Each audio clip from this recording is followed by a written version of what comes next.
Hey everyone, welcome to the session. This is Deepika Avasthi. Welcome to your NMAT workshop 2 और इसमें हम solve करने वाले हैं majority of the questions critical reasoning के जो कि मैंने आपको workshop 1 के end में बताया था. So let's get started students. ज़्यादातर question ऐसे सेट critical reasoning के होंगे, इसमें हम concept भी revise करेंगे जो हमने अगर आपने कहीं और किए हैं या मेरे साथ किए हैं previous sessions वो सारे concepts revise होंगे but mainly it will be a practice session.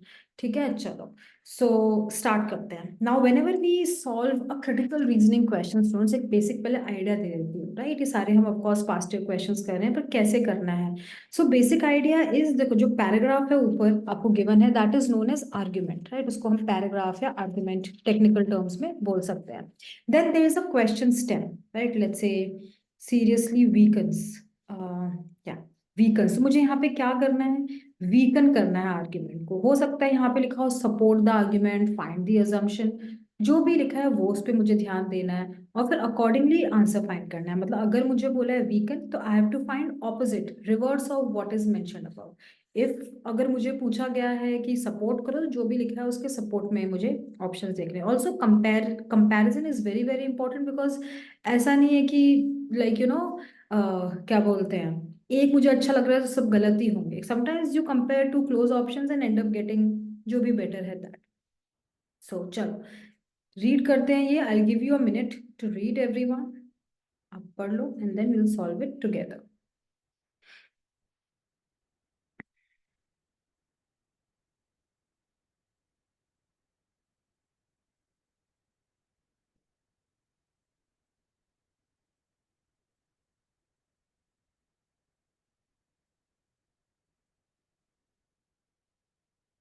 Yeah, done. All right.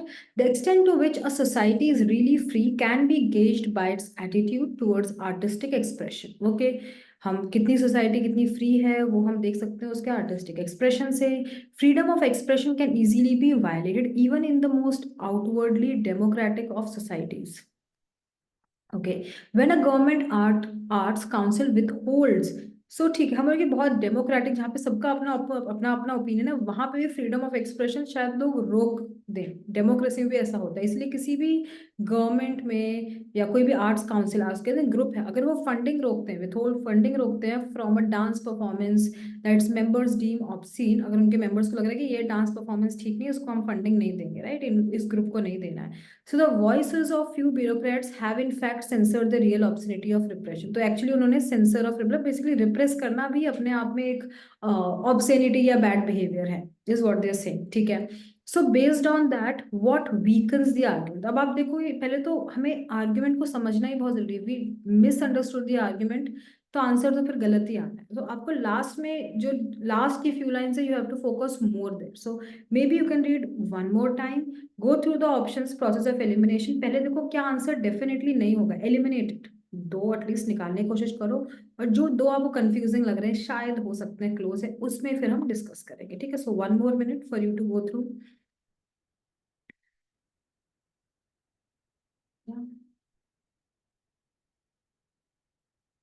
ठीक है द लास्ट जब भी आप वीकन करते हो you have to focus on the conclusion which is mostly last few lines not necessarily but हमेशा last में होता है conclusion most of the time so हम क्या बोल रहे हैं कि फर्स्ट टू लाइंस में जनरली वी आर सेइंग कि कोई भी सोसाइटी कितनी फ्री है उसके आर्टिस्टिक एक्सप्रेशन या फ्रीडम से पता चलता है इसलिए अगर कोई गवर्नमेंट विथहोल्ड रोकती है funding to a dance performance उनको ठीक नहीं लग रहा है तो सेंसर करना ही किसी भी आर्टिस्टिक एक्सप्रेशन को रिप्रेस करना ही अपने आप में एक रियल ऑब्सनिटी या रियल बैड बिहेवियर है आप उनको क्या बुरा बोल रहे हो आप खुद जो करो वही गलत है अगर आप फंडिंग रोक रहे हो तो कौन सा इस चीज को वीकन करता है राइट ठीक है तो let's read the option the term obscenity has several different definitions that should not be used interchangeably for rhetorical effect तो हमारे इसके बहुत मीनिंग होते हैं जिसको हम ऐसे यूज नहीं कर सकते just for the sake of it ये this is slightly irrelevant right किसी भी तरह के इसके बहुत सारे मीनिंग है तो क्या हम ये बोल रहे हैं कि अगर वो फंडिंग नहीं दे रहे हैं तो मतलब ये लोग रिप्रेस कर रहे हैं राइट उसको मैं जरूरी नहीं ना कोई मुझे अगर बोले कि या कोई किसी को बोले कि मैं हमको इस इवेंट के लिए स्पॉन्सरशिप चाहिए है ना ऐसा कई बार होता है लाइक स्टूडेंट्स आते हैं तो इधर आई कैन गिव और आई कैन नॉट गिव अगर मैं बोलूँ कि यार अभी तो मैं नहीं दे सकती आपको क्या बोलते हैं sponsorship it doesn't mean I am like against a particular dance performance और एन इवेंट है ना इवेंट अच्छा होगा I can't fund it isn't it या आप अपने बिजनेस प्रोपोजिशन के लिए शार्क टैंक जा रहे हो तो इसका ये मतलब नहीं है कि वो आपको आपकी फंडिंग नहीं दे रहे हैं तो आपको रिप्रेस कर रहे हैं, आपके परफॉर्मेंस को गलत मान, तो ये दो अलग चीजें हैं, right? So this is what they are saying. Members of Government Arts Council are screened to ensure that their beliefs reflect those of the majority. Right, कि जो उनके बिलीफ है, जो आर्ट काउंसिल जो करते हैं वो जनरली पूरी कंट्री ऑफ मेजोरिटी का बिलीफ है। Again it's irrelevant to the last few lines. Last few lines are saying कि फ्रीडम ऑफ एक्सप्रेशन किस कंट्री में कितना ज्यादा मिल रहा है, उससे उस कंट्री का पता, उससे उस सोसाइटी का पता चलता है। तो अगर किसी कंट्री में, सोसाइटी में गवर्नमेंट फंडिंग नहीं देती है आर्ट को, डांस परफॉर्मेंस को या किसी आर्ट को, इसका मतलब वो उसको रिप्रेस कर रहे हैं। नहीं, मैं किसी इवेंट को रिप्रेस नहीं करी, आप अपना करो, dance performance, singing performance, I can't fund it, right? For example, may be the country is under developed, इसलिए गवर्नमेंट नहीं कर पा रही। सो इससे ये मतलब नहीं निकाल सकते because they are withholding, तो वो उस चीज को सेंसर कर रहे हैं। नो बडी सेंसरिंग, है ना? So option A, failing to provide financial support for a performance is not the same as actively preventing it और इनहिबिटिंग इट और सेंसरिंग इट या रिप्रेसिंग। जस्ट बिकॉज फाइनेंशियल, इसका ये मतलब नहीं है, तो हम ये कंक्लूड नहीं कर सकते कि यार वो विथ होल्ड कर रहे हैं मतलब ये तो आर्टिस्टिक एक्सप्रेशन को रोक रहे हैं, हमको डांस परफॉर्म करना है बट हमें फंडिंग नहीं दे रहे हैं, मतलब वो हमें रोक नहीं रहे, वो फंडिंग ही सिर्फ नहीं दे रहे हैं, that's all. The council's decision could be reversed if the performance were altered to conform to public standards of approval. तो अगर मतलब काउंसिल शायद फंडिंग दे दे अगर जो डांस है वो पब्लिक स्टैंडर्ड्स के हिसाब से हो, अप्रोप्रिएट हो। Again that's, again it's not like they are withholding the funding, और वो बेसिकली किसी चीज में अगर आप पैसे नहीं दे रहे हो, इट डजंट मीन कि वो चीज को आप सपोर्ट नहीं करते, मे be may not B, isn't it? So a very directly weakens the argument. किसी भी आर्ग्यूमेंट को समझने के लिए ऑफ कोर्स पूरा रीड करना है, but please focus more on the last two lines and then follow process of elimination. Like 2 and 3 were quite easy to eliminate. You had to choose from 1 and 4 and see which one is closest in terms of opposite to the last few lines what they're saying.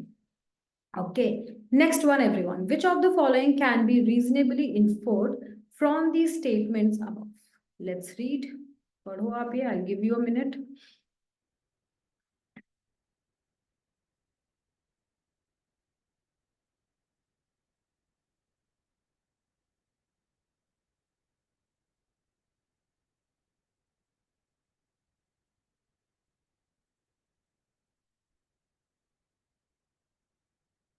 Yeah, okay.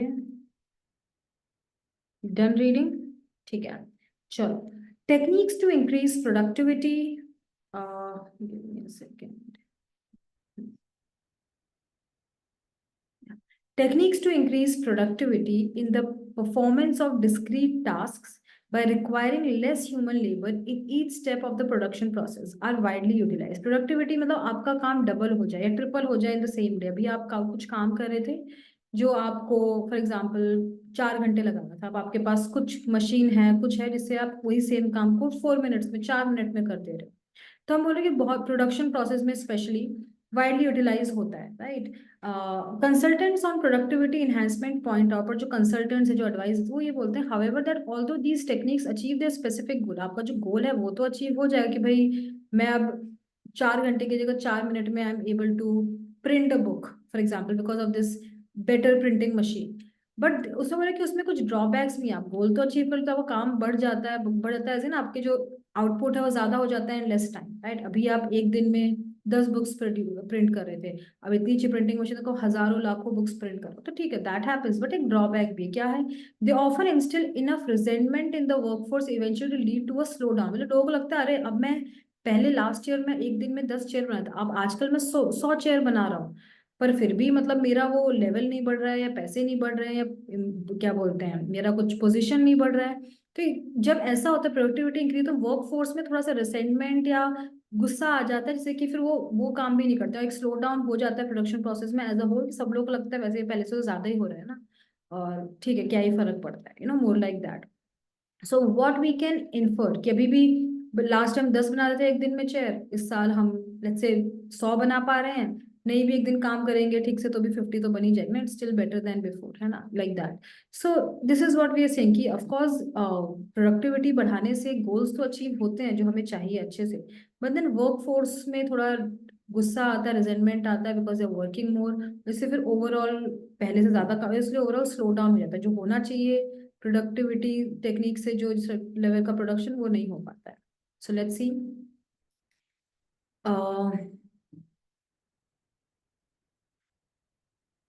at what we can infer. So if productivity consultants continue to utilize these techniques, complete work stoppage will eventually. तो consultants as in लोग, कुछ experts, जो experts है वो ये बोले कि productivity से goal तो achieve होता है, but resentment से overall slowdown भी हो जाता है as a whole. तो अगर ये consultant ही productivity use कर रहे हैं, तो काम ही बंद हो जाएगा. भाई ये काम तो ना कर रहे, काम तो workers कर रहे हैं, है ना, using these techniques. The fact that productivity enhancement techniques are so widely employed has led to a decline in the ability of American business to compete abroad. How to say this?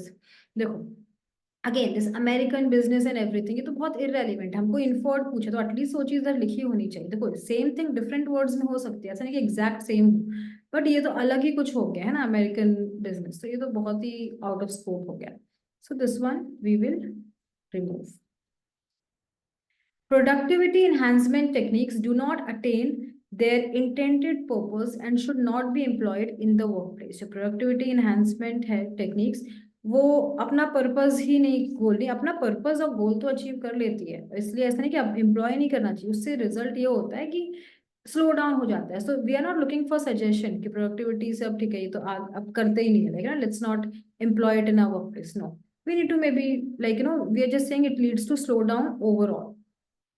This is out of scope. Again ऐसा कुछ लिखा नहीं कि इसको करो ही मत, मतलब कि इसका ये फायदा है, ये नुकसान है. Positive negative, it reaches specific goal but overall slow down as a whole हो जाता है, positive and negative.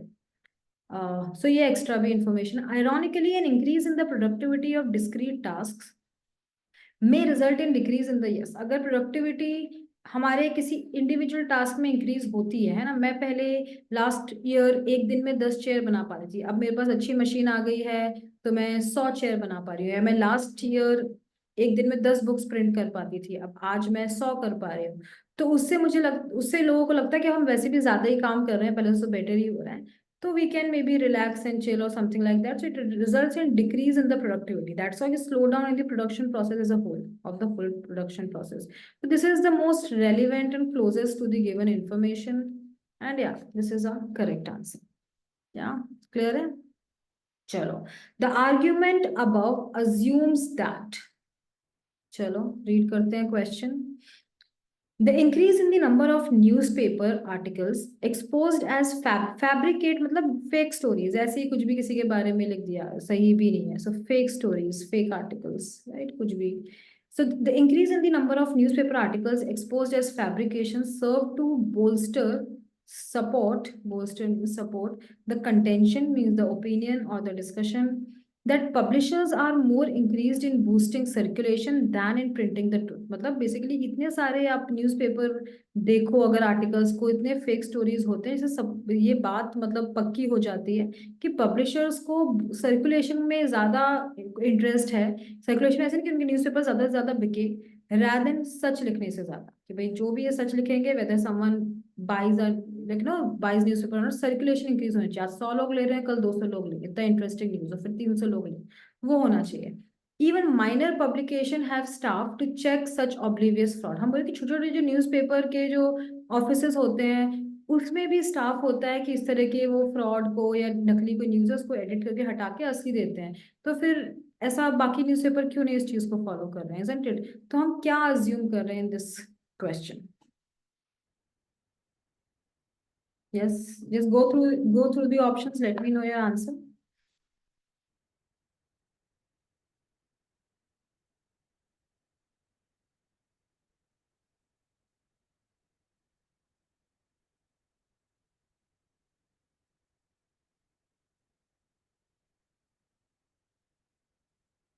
Fact checking is more comprehensive for minor publications than for major ones.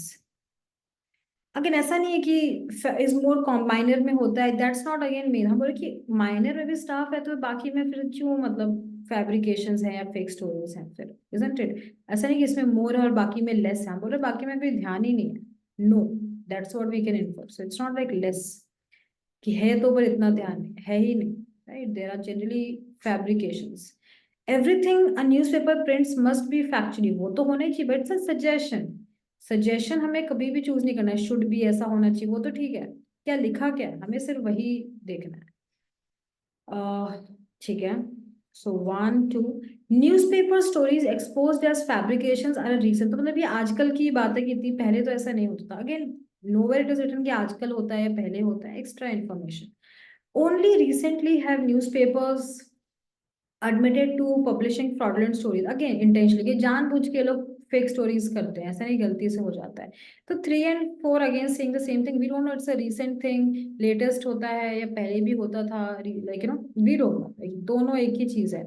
The publisher of newspaper are the people decide what to print in their newspapers, yes this is what we are assuming, कि जो publisher है वही decide करता है। Let's say मेरा एक newspaper की company है, राइट, मेरे पास 10 राइटर्स एडिटर्स हैं, कि आप पेज नंबर 1 लिखोगे, आप 2 लिखोगे, आप एडिटोरियल्स लिखोगे, आप स्पोर्ट्स न्यूज लिखोगे, आप इनमें 10 वैसे लोग हैं साथ में।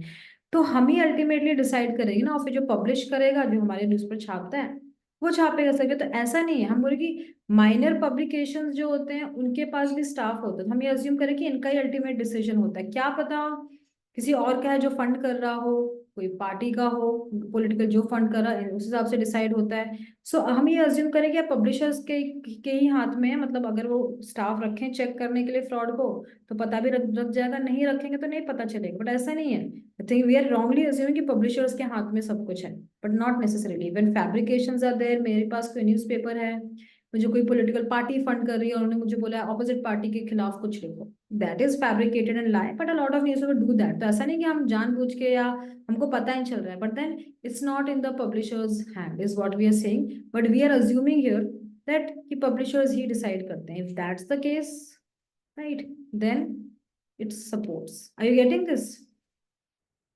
कि हम बोले कि ये तो सपोर्ट करता है कंटेंशन, कि इनका इंटरेस्ट सर्कुलेशन में सच में नहीं है, तो अगेन ट्रुथ प्रिंट करने में नहीं, बट ऐसा नहीं है, इनका बेसिकली इंटरेस्ट ऐसा नहीं कि इनके हाथ में है, इनको सच से कोई एलर्जी है, it's not in their hands में भी, अगर उनके हाथ में होता तो शायद वो प्रिंट करते। तो वी आर अज्यूमिंग कि दे डू दैट, और they don't keep such staff, like you know, जो पकड़ पाए ऐसा obvious fraud, because may be शायद इनके हाथ में, बट नो, राइट। ठीक है। All German philosophers are idealists except for Marx, तो हम बोले जितने भी फिलोसफर्स हैं सबके सब आइडियलिस्ट्स हैं। तो इसके बेसिस पे let's see what we can infer. If a German is an idealist, see कोई भी जर्मन आइडियलिस्ट नहीं होगा, जर्मन फिलोसफर, जर्मनी के जितने फिलोसफर हैं वो आइडियलिस्ट हैं, हम ये बोल रहे हैं। ऐसा नहीं कि if any any regular person और any citizen of German will be idealist, that's not, और ही और शी, ये लिखा philosopher will be idealist, right. So ये गलत है। Marx is the only non German philosopher who is, नहीं Marx, देखो पहली बात तो जर्मन है, नॉन जर्मन यहाँ पे हम नहीं बोल सकते, ऊपर से Marx is an idealist, no, except for Marx, Marx is for sure is not an idealist, है ना, बाकी जर्मन फिलोसफर्स हैं ये नहीं है। So Marx is not an idealist, ये भी गलत है। Except for Marx, if someone is an idealist, is an idealist philosopher, then he और शी इज अ जर्मन। अगर कोई भी, जैसे अगर मैं इंडिया से हूँ, मार्क्स तो चलो नहीं है, पर अगर मैं एक आइडियलिस्ट फिलोसफर हूँ तो मैं जर्मन ही होंगी, ये जरूरी नहीं है, पर अगर मैं जर्मन फिलोसफर हूँ तो मैं आइडियलिस्ट होंगी, राइट। इट्स लाइक सेइंग, देखो 3 is wrong, it's like saying, अगर ऊपर लिखा है कि all great readers become great leaders, अगर आप, राइट, जितने भी बेसिकली, एक second I just write it थोड़ा और clearly. If I say all great leaders, not reader, all great leaders are readers, जितने भी लीडर्स हैं वो सब रीडर्स हैं, तो इसका मतलब ये नहीं कि एवरीवन, हम में से जितने लोग रीड करते हैं all readers are leaders, opposite नहीं होता है, right, leaders. So x to y does not mean y to x, right, ये दोनों अलग चीज है। तो हम बोल रहे हैं कि जर्मन फिलोसफर्स आइडियलिस्ट हैं, इसका ये मतलब नहीं कि अगर कोई फिलोसफर है तो वो जर्मन, राइट, ये तो हम बोल ही नहीं सकते, आइडियलिस्ट है तो वो फिलोसफर भी होगा, वैसे भी ऑपोजिट ही हो जाता है। Aside from the philosopher marks, yes, marks के अलावा अगर कोई जर्मन फिलोसफर है तो वो आइडियलिस्ट होगा, yes this is something we can for sure infer, कि जितने भी जर्मनी के फिलोसफर्स हैं वो आइडियलिस्ट हैं, है ना। सो अगर कोई जर्मन फिलोसफर है तो वो आइडियलिस्ट होगा, मार्क्स के अलावा, एक्सेप्ट फॉर मार्क्स। ठीक है, so fourth is the correct answer. Question number 5 everyone, which of the following if true would most strengthen the conclusion above? Let's see.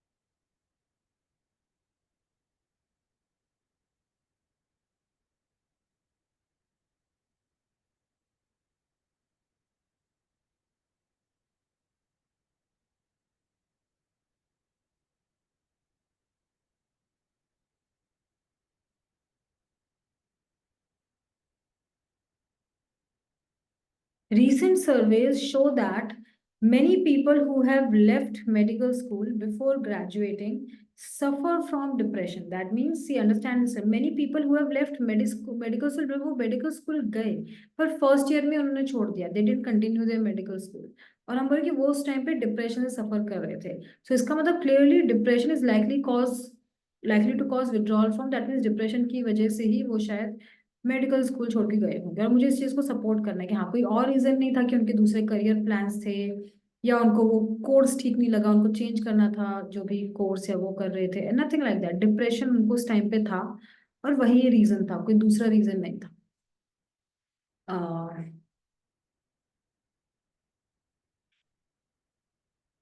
देखो, ये बोल रहा depression is common among management consultants who have similar difficulty.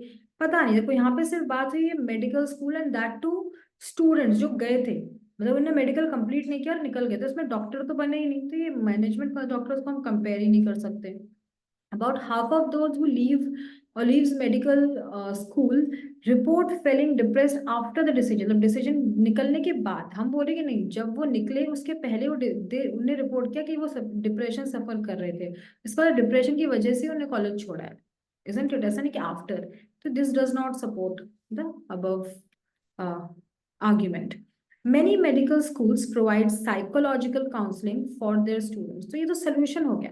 अब वो college psychological counselling देता है कि नहीं, इट्स नॉट मेंशन. तो how do we strengthen? So again, any suggestions अभी तक आप देख रहे हो in last few question, we are only eliminating only. है सजेशन जो लिखा है वही हमें देखना है, राइट? एक्स्ट्रा हमें उसमें सोल्यूशन या सजेशन नहीं देना है. Medical students who have sought depression, जिनको भी डिप्रेशन पता चला है, sought depression counselling due to many family problems, leave at a higher rate than the national average. मतलब जिनको भी डिप्रेशन, जिन्होंने काउंसलिंग देखी है और जिनको डिप्रेशन फैमिली प्रॉब्लम्स की वजह से है, घर घर की वजह से है, उस टाइम पे वो ज्यादा निकलते हैं, राइट? दैट मीन्स जब उन्होंने अपना स्कूलिंग, जब वो कॉलेज में आए उसके पहले ही वो डिप्रेशन में थे बिकॉज ऑफ देयर फैमिली और एनी अदर पर्सनल रीजंस. ऐसा नहीं था उनको मेडिकल, और इसीलिए फिर वो चले भी गए डिप्रेशन में से, they were not able to focus. So this actually supports कि यस, कि जिन्होंने भी उनको अपना डिप्रेशन पता था और जो काउंसलिंग ले रहे थे, उससे यही पता चलता है उनके साइकेट्रिस्ट काउंसलर से कि उनकी फैमिली प्रॉब्लम्स ऑलरेडी थी, और इसीलिए वही लोग ज्यादा गए हैं as compare to national average, right? वही लोग ज्यादा, that means yes, people have depression, वही लोग विड्रॉ करते हैं rather than anyone else. Correct? ठीक है. क्वेश्चन नंबर 6, पहले क्वेश्चन पढ़ो फिर पैराग्राफ या आर्ग्यूमेंट पढ़ो. Which of the following statements if true casts the maximum doubt on the validity of the reason to move to city X mentioned above?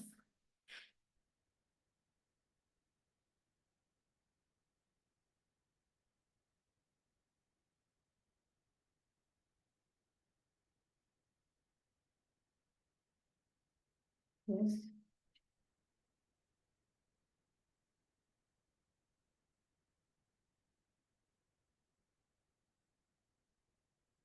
तो brochure for city X highlights, एक कोई city है वो बोल रही है कि reasons why resident should move there rather than to other cities in the state. तो हमारे स्टेट में बहुत सारे सिटीज है, लेट्स अज्यूम, राइट, हम लेट्स से मुंबई से हैं, तो मुंबई का एक एरिया बोल रहा है, लेट्स से अंधेरी बोल रहा है कि आप अंधेरी में आके रहो, आप इधर उधर दूसरे सिटीज या दूसरे जगह पे मत जाके रहो. क्यों? Because one reason that the brochure mention is the relative ease of finding, जहाँ पे आपको जॉब इजीली मिल जाएगी, right, in city X. where the unemployment rate is 4.7%। हम बोले कि यहाँ पे अनएम्प्लॉय सिर्फ 4.7% है, तो आप इधर ही आके रहो, राइट, हमारे सिटी में रहो, इधर उधर जाने की जरूरत नहीं है, right. We have to cast the doubt, means we have to weaken this validity कि नहीं नहीं, आपका जो सिटी है इतना भी अच्छा नहीं है, even if your unemployment rate is 4.7%, I will rather go to other city, शायद, you know, like that. So आपको इनके जो रीजनिंग है लास्ट लाइन में उसको वीकन करना है। देखो options and write down your answer in the chat box.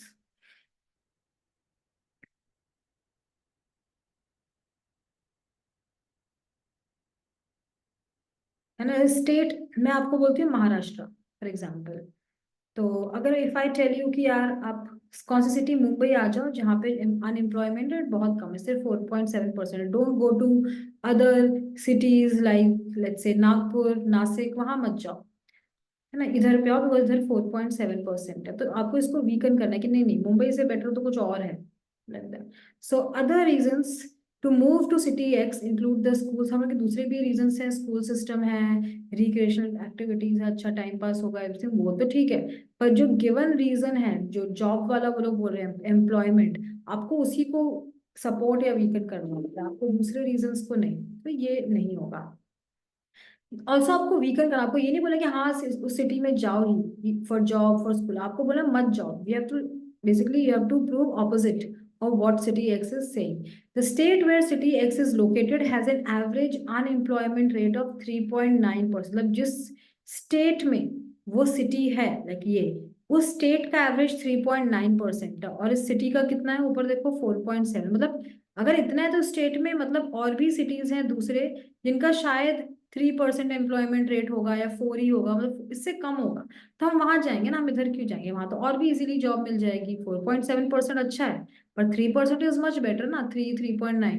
तो हमारे कि वहां पे उस स्टेट का एवरेज ये है, दैट मीन्स 2 भी होगा, 2.5 भी होगा परसेंट, तो that means no no, we will not go to city X जिसका 4.7 है ना, मैं उससे कम में जिसका 3.9% है, जिस जिन सिटीज का, राइट, बेसिकली या अदर है, मैं वहां पे जाऊंगी, 4.7 से कम है, आई गो, आई प्रेफर देयर। सो ये वीकन करता है। Most of the jobs in city X early रहते, ठीक है, आर्ली है या सैलरी है, इजीली मिल रहा है ना, देयर सेइंग कि इजीली मिल जाएगा आपको जॉब, क्योंकि हमारा तो अनएम्प्लॉयमेंट बहुत कम है, सब जॉब कर ही रहे हैं। तो वो जो भी जॉब है, that's not the question, we have to prove कि भाई इनके जो बेसिकली हमारे यहाँ पे सिटी एक्स हमको प्रेफर नहीं करना है because of the reason they are giving job का, हम बोले कि नहीं, finding a job can be easier in other cities, city Y, Z than X. The national unemployment rate calculated during the last census is 4.3%। मतलब the national unemployment rate overall जो था पूरे country का, तो ठीक है, कंट्री का 4.3% होगा, वो ठीक है, पर उस पर्टिकुलर सिटी में, मतलब उस मुंबई के आसपास दूसरे सिटीज में इसका कम है, तो of course 2 is much more relevant than 4th। Correct, क्योंकि हम यहाँ पे स्टेट की बात कर रहे हैं, right, rather than overall country का। ठीक है, next question everyone. The claims above, if true, most strongly support which of the following conclusions? I'll give you 1 minute to read the question as well as options, and then we will solve it together.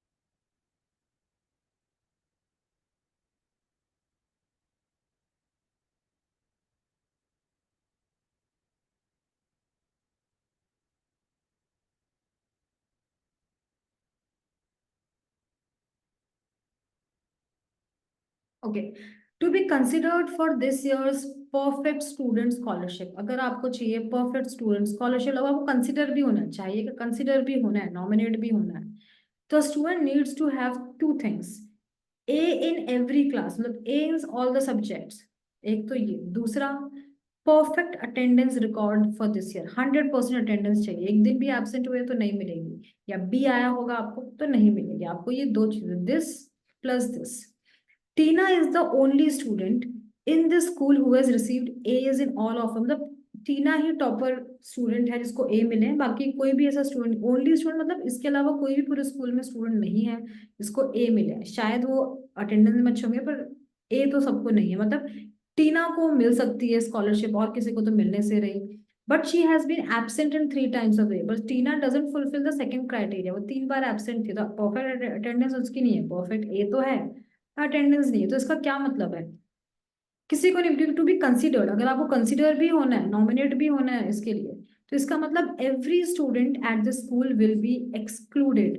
Preclude means exclude, excluded from consideration for the perfect student, किसी को भी नहीं मिलेगी। We can't say Tina is the only student who has some chance of being considered, no chance to be considered. आपको ये दोनों and ये आपको नीड्स टू, ये आपको दो क्राइटेरिया फुलफिल करना ही पड़ेगा। ऐसा नहीं कि कोई एक भी करोगे तो हो जाएगा। अगर होता और तो मे बी हम बोलते हैं कि शायद उसका थोड़ा चांस है, बट ये दोनों, this and that, so Tina doesn't have any chance, right. हम बोलेंगे बहुत सारे स्टूडेंट्स हैं जिनकी परफेक्ट अटेंडेंस है बट उनको मार्क्स कम मिले हैं, ठीक है, तो उनको नहीं मिलेगा, है ना, उनको नहीं मिलेगी। Some students at the school who did not earn all as did not achieve, तो उनकी ना तो ए है ना ही अटेंडेंस है, तो नहीं मिलेगी उनको। Again that is not something we can infer. What about perfect attendance we can infer. No student at the school has perfect attendance for the year, may be may not be. देखो Tina का नहीं है, बाकी में कोई तो हो सकता है। हम बोलेंगे Tina is the only student with A, but वो एब्सेंट थी। व्हाट अबाउट अदर्स, हो सकता है कोई को जिसकी अटेंडेंस अच्छी हो बट ए ना हो, सो ये भी हम इन्फर नहीं कर सकते, right. Correct answer is of course E. Question number 8,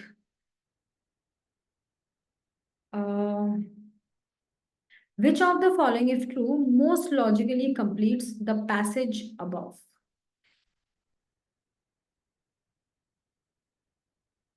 I'll give you a minute to read.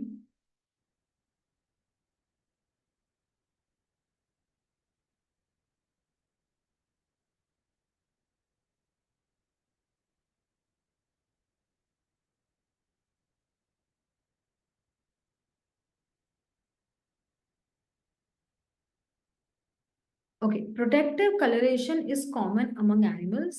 Some animals are counter shaded for camouflage. Camouflage means to protect oneself, है ना, अपने आप को प्रोटेक्ट करने के लिए किसी भी चीज से। The next time you pass a fish market, then we are giving specific। अगर आप फॉर एग्जांपल फिश मार्केट जाओगे या फिश को देखोगे और जो स्पेसिमेन फिश रखी होती है ऑन व्यू, तो आप देखोगे they are darker on top than on the bottom, right. They are darker on top than on the bottom, as in कि भाई अगर ये फिश है तो लाइक यू नो बॉटम पे it will be yellowish and whitish and on top it will be darker, ठीक है। ऐसा क्यों होता है? Because counter shading reduces the contrast between shaded and unshaded areas of the body when the sun is shining on the organism, means on the fish from overhead। मतलब जब fish swim करती है तो ऊपर से फिश स्विम करती है तो it's darker on the top, तो it can may be reflect protect itself from the sun. Ship sorry fish ऐसे स्विम कर रही है, it can protect itself from the sunshine, क्योंकि सन ऊपर से शाइन कर रही है इसलिए ऊपर डार्कर है और नीचे लाइटर कलर है। अब हम बोल रहे हैं एक और एग्जांपल देखिए, नाइल कैटफिश को अगर आप देखोगे तो वो reverse counter shaded as in this is the fish, तो it's lighter on the top, right. Its dorsal upper surface is light and its lower surface is dark. तो नीचे तो कौन सा सन है, इजंट इट। हम बोले कि सन से प्रोटेक्ट करने के लिए फिश ऐसी होती है, तो कैसे हो रहा है? तो हम थोड़ी देर के लिए तो ये जो हमने प्रोटेक्शन या कैमोफ्लेज की जो सिलेक्टिव थ्योरी हम बात कर रहे थे वो हमको लगा मोमेंटरी थ्रेटन किया है, शायद हम गलत बात कर रहे थे। But scientific order, scientific reasoning, scientific logic was restored जब हमको पता चला। तो हमने कहा नहीं नहीं, हम सही डिस्कशन कर रहे थे, ये साइंटिफिक जो लॉजिक था हमारा सही था। जब हमको पता चला when it was discovered that the Nile catfish swims upside down, कि वो उल्टा स्विम करती है इसलिए वो काउंटर शेडेड है। Are you getting this? Camouflage simply means protection, not necessarily from predators। यहाँ पे हम बात करें protecting from the sun, इसलिए हम ये ऑप्शन हटा देंगे, ठीक है। It what it eats smaller or bigger fish is irrelevant, है ना। जो हम लॉजिक दे रहे हैं कि वो क्यों इस तरह की उसकी कलरेशन, उस पर मुझे कुछ आंसर फाइंड करना पड़ेगा। They warm blooded cold blooded is also irrelevant. वो overcast much of the year, again isn't it. I think D और ई में ही मैक्सिमम कंफ्यूजन होगा। और हम बोल रहे हैं यहाँ पे दे कलरेशन उनका होता है for camouflage protection, protection from what? Protection from sun, predator की कोई बात ही नहीं की गई है, इसलिए हम ये चूज करेंगे to support the given reason of the paragraph rather than ये प्रेडेटर वाला। ठीक है ऑप्शन। ठीक है, which of the following can be logically inferred from these studies?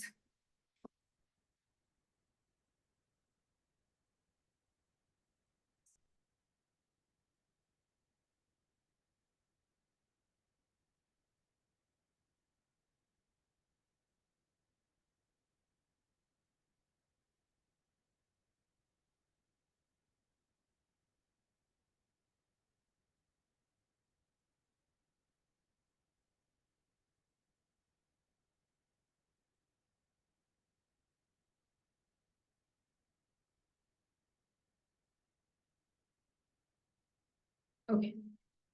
Studies undertaken by institutions for higher education reveal that most college students consider their grade point average GPA not to be reflective of their actual academic abilities। मतलब हम बोल रहे हैं most मतलब हम में से maximum जितने स्टूडेंट्स हैं हमें लगता है हमारा जीपीए हमारी एक्चुअल एकेडमिक एबिलिटी नहीं बता पाता है कि भाई एग्जाम तो हम जस्ट पहले ही पढ़ते हैं, there other things also, but then अगर मेरा 4.9 जीपीए है तो मुझे लगेगा यार 5 होना चाहिए, अगर मेरा 3.5 जीपीए तो मुझे लगेगा 4 होना चाहिए, अगर मेरा 2 है जीपीए तो मुझे लगेगा 2.5 होना चाहिए, like that.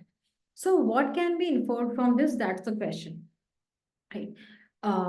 What is the students indicate that they feel their GPA should be 1/4 to 3/4 of a point above, means जो भी उनका एक्चुअल जीपीए तो थोड़ा सा हाई होना चाहिए, no matter what their actual, उनका एक्चुअल जीपीए कितना भी हो, बहुत ज्यादा टॉपर स्टूडेंट्स हैं उनको भी यही फील होता है कि भाई मेरा जीपीए थोड़ा ज्यादा, जो अगर वीक है उसको भी लगता है मेरा जीपीए थोड़ा ज्यादा होना चाहिए, तो हर किसी को लगता है यहाँ पे हम, we are not talking about only the better college students और a poor, so this comparison is wrong, right? या हम बोल रहे कि भाई स्कूल में तो या कॉलेज में तो लोगों को जीपीए से ही ज्यादा कंसर्न है, नॉलेज तो चाहिए ही नहीं, ऐसा कुछ लिखा नहीं है, we can't infer anything like that. Right, so most college students do not have enough time to study, उनको पढ़ने को टाइम नहीं मिलता है इसलिए उनका जीपीए खराब होता है। Again everyone wants, everyone feels their GPA should be higher than what they get, इतना ही लिखा है ना।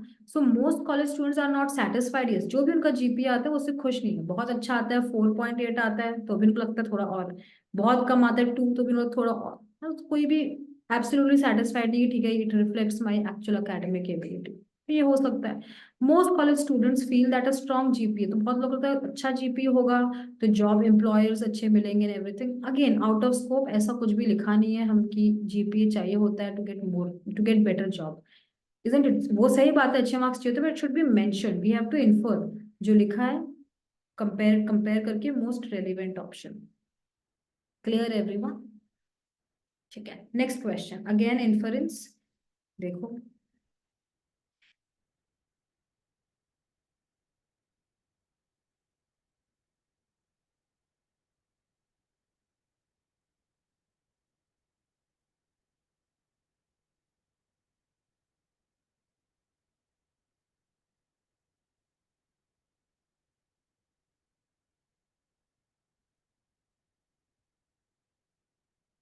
In today's cinematic world, science fiction films must have electronic devices, elaborate special effects, or both to ensure financial success. The recent science fiction film Alpha One included no special effects। हम कि आज के cinematic world में अगर कोई sci-fi film बना रहा है तो उसमें उसको डेफिनेटली मस्ट मतलब 100% उसको इलेक्ट्रॉनिक डिवाइसेस ऐड करनी चाहिए, स्पेशल इफेक्ट्स भी करने चाहिए, और अगर दोनों हो तो डेफिनेटली उसको फाइनेंशियल सक्सेस मिलेगी, मतलब मूवी हिट होगी ही होगी। अब हम बोल रहे हैं अल्फा वन में एक चीज नहीं है, उसमें स्पेशल इफेक्ट्स नहीं है, शायद इलेक्ट्रॉनिक पर स्पेशल, दैट मीन्स और बोथ हो रहे कि या तो ये हो या शायद दोनों से कि and, that means Alpha One may और may not be a financially successful movie, है ना, क्योंकि दोनों चीजें नहीं उसमें, राइट? आपको स्पेशल इफेक्ट्स डालना पड़ेगा फॉर फाइनेंशियल सक्सेस, तो ये शायद ना हो। Correct, any other option? Special effects have become more technological, अभी आजकल बहुत टेक्नोलॉजिकली एडवांस हो गए, ये कहाँ लिखा है? Right, out of scope. Financial success of science sci-fi films depend heavily upon the production come, marketing कितने अच्छे करते हो उस पर, ये तीसरा ही कोई फैक्टर निकाल दिया, हम ऊपर बोल रहे हैं कि भाई या तो इलेक्ट्रॉनिक डिवाइसेस हो या स्पेशल इफेक्ट्स हो, नहीं मार्केटिंग पे होता है, तो this is again out of scope, है ना, ये दोनों ही। Alpha One probably had a low budget, for electronic devices and elaborate special effect, नहीं उसमें कोई लिखा ही हुआ है, कोई स्पेशल इफेक्ट नहीं है। उनका लो बजट था, नहीं उनका बजट था ही नहीं फॉर स्पेशल इफेक्ट्स, कोई स्पेशल इफेक्ट्स है ही नहीं, right? So this is also can not be inform. sci-fi films such as Alpha 1 will not be popular among sci-fi fans, मतलब फैंस को पॉपुलर फैंस उसको नहीं पसंद करेंगे। फैंस लाइक करना और फाइनेंशियल सक्सेस होना, बहुत सारी ठीक ठाक बेकार मूवी, मसाला मूवी फाइनेंशियली सक्सेसफुल हो जाती है ना, बहुत सारी अच्छी मूवी भी इतनी नहीं चल पाती। तो it's we are talking not talking about which movies are liked by fans or people, but which movie will be financially successful, that's the keyword. So be something we will choose, ये financial successful होना और fans को पसंद आना दो थोड़ी अलग बातें हैं। Yes, everyone. So we have solved around 10 questions, as you can see, of critical reasoning. ज़्यादातर हमने indirect inference जो आपको questions आते हैं वो solve किए हैं। Please stay tuned for more such classes because next class में हम बहुत सारा syllogism के questions as well as more reasoning, more grammar, right? And basically reading comprehension जो अभी तक हमने इतना cover नहीं किया, ये सारे topics पे focus करेंगे in workshop 3. It will be tomorrow. ये देख लो, वर्कशॉप 1 को रिवाइज कर लो एंड वर्कशॉप 3 के लिए टाइम से आ जाना at the same time. Bye bye everyone, thank you for watching.